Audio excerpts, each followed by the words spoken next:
আমার রাজনৈতিক জীবনের সূচনা স্টুডেন্ট লাইফ থেকে। আমি ছাত্র রাজনীতির মাধ্যমে আমার রাজনৈতিক পথ চলা শুরু করে যখন ঢাকা বিশ্ববিদ্যালয়ে আমি ভর্তি হয়েছিলাম 99 এ, তখনই হচ্ছে গিয়ে আমি ছাত্র দলকে পছন্দ করতাম। পারিবারিকভাবে বিএনপি রাজনীতির সাথে সবাই সম্পৃক্ত ছিল।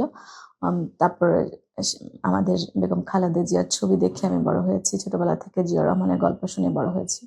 তো সেখান থেকে ছাত্র দলের রাজনীতির সাথে আমার মানে সম্পৃক্ত হওয়া এবং 2002 সালে শামসুন্নাহর হলে একটা অপ্রীতিকর ঘটনা ঘটেছিল জেনারেল স্টুডেন্টদের সাথে, ছাত্রনেতাদের সাথে।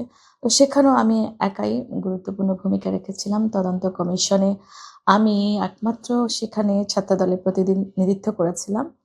কারণ আমার প্রতিপক্ষ শত শত স্টুডেন্টরা ছিল, যারা সাধারণ ছাত্র, তাদের সাথে বিরোধ হয়েছিল আমাদের ছাত্রনেত্রীদের। তো সেখানে আসলে আমি কখনো অ্যাজ এ লিডারশিপ শোয়িং কখনো টেন্ডেন্সি আমার মধ্যে ছিল না এবং লাউড স্পিকিং আমার মধ্যে ছিল না। আমি সবসময় পোলাইট রাজনীতিকে বেশি পছন্দ করতাম। এই কারণে অন্যরাও আমার প্রতি একটা পজিটিভ ধারণা ছিল। সে কারণে আমি ওখানে যাওয়ার মতো আমার ওরকম মানে সাহস আমি সেদিন দেখিয়েছি।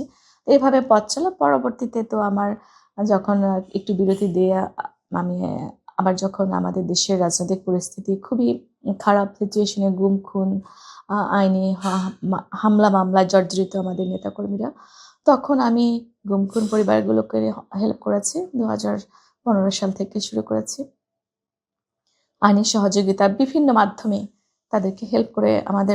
আমার যে অর্পণ আলোক সংঘ, সেখান থেকে আমি তাদেরকে হেল্প করেছি। আর দলের সাথে আসলে এখনো পর্যন্ত সুখের কোনো স্মৃতি আপাতত নেই। কারণ আপনারা জানেন আমার হাজব্যান্ড শফিউল বারী বাবু, তিনি দীর্ঘদিন যখন জীবদ্দশায় এই ফ্যাসিস্ট হাসিনারকে মানে স্বৈরাচার মুক্ত করার জন্য দেশকে খুবই কষ্ট করেছেন, লড়াই করেছেন, সংগ্রাম করেছেন, জেল খেটেছেন। এমনকি যেদিন আমাদের দেশনেত্রী বেগম খালেদা জিয়াকে বন্দি করেছিলেন, সেদিনও তিনি 144 ধারা ভঙ্গ করে প্রথম মিছিলটি কিন্তু তার নেতৃত্বেই গঠিত হয়েছিল। এবং দেশনেত্রী যখন হাইকোর্টে যেতেন, তখন শফিউল বারী বাবুর নেতৃত্বে প্রতিদিন হাইকোর্টের তালা ভেঙে দেশনেত্রীকে সেফগার্ড দিয়ে তারা তার বাসায় পৌঁছে দিতেন। এমনও হয়েছে অনেকদিন যে দেশনেত্রী গুলশান বাসভবনে পুলিশ ব্যারিকেড দিয়ে ফেলেছে। তো সেখানে তাদের রাত্রি যাপন করতে হয়েছে।